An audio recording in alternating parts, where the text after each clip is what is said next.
recently there was some Hall of Fame inductees that were announced. There's some controversy about who was picked for the Hall of Fame, for the NASCAR Hall of Fame. I think there's always going to be controversy on that. We're thrilled that my father got in on this vote, and he's going in the next 5. There was 5 of us went in last year, 5 of them going in this year, and I guess we've got to look at the standpoint that we've got big players, people that people have heard tell of, the stars of the day or the past, and those are the ones that people think that need to go to Hall of Fame. But a Hall of Fame is built on somebody's back.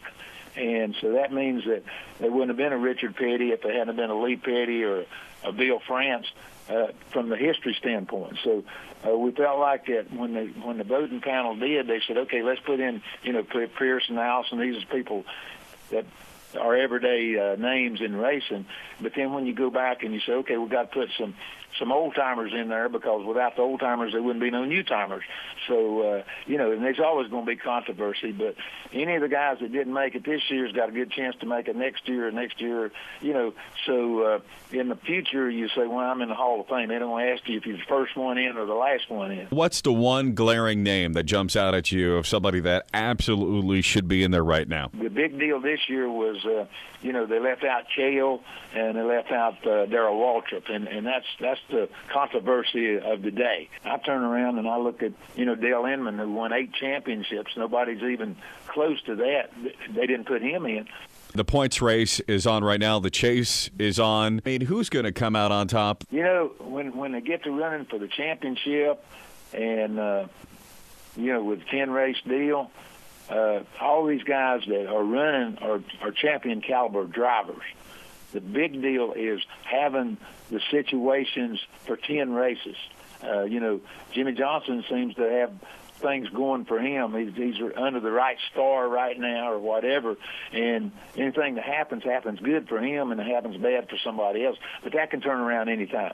So when you run a 10-race schedule, basically, for the championship, then it's a team effort, and you never know what fate has in store for you. And like I say, all these guys are drivers, are champion drivers. The deal is putting that crew together, getting that car together, not having any bad luck. So if you can go 10 races and not have any bad luck, then you can win the championship. Let's think of the drivers of today. What's something that they really couldn't handle about when you were driving back in the day?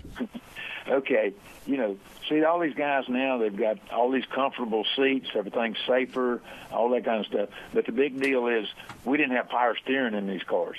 They got power steering now. And if you look at the statue of the drivers today, they're a lot smaller today than they were 15 or 20 years ago.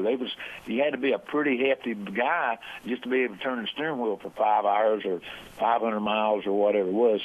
So the physical part of it is a lot different today than what it is. But then you got all these guys now, they work out, they do all the different things to stay in shape. They watch their diet, they got trainers. 20, 30 years ago, did drivers take care of themselves? Would you actually see maybe someone drinking a beer before the race or smoking a cigarette during a race? Oh, yeah. Pearson used to ride around with cigarettes in his car. They had a deal where he could light his cigarettes during caution flags. He smoked during a caution flag. So, from that standpoint, you say that's not healthy, but he was pretty daggum tough. So, he won all them races, and maybe smoking's what maybe I should have been doing at that time, but he smoked a bunch of people off, too, that's for sure. NASCAR legend Richard Petty, pickapowder.com, a chance to help out Victory Junction Camp, Wounded Warrior Project, and a chance to win some great prizes as well. This is a chance for people to really help you out with a couple of great charities, isn't it?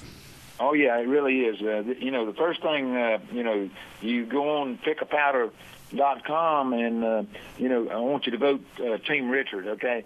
And if we win the thing and y'all win, you get a free trip to Martinsville, VIP, the whole deal with the Petty crowd, and get to see the drivers and do the whole thing. And that'll be in the spring. So I want everybody to go vote for us anyway. And then in January, Goodies is coming with a special marked box And part of the proceeds will go to Victory Junction Gang Camp, which is a camp we have here in North Carolina that takes care of chronically and seriously ill kids that can't go to a regular camp. And so far, I think we've seen over 10,000 kids that wouldn't get to go to a camp of any kind. So, we appreciate what Goodies is doing on that part of it to help us, have letting kids like that have a fun and really join the real world. Richard, we thank you so much. Thank you, guys. We appreciate it.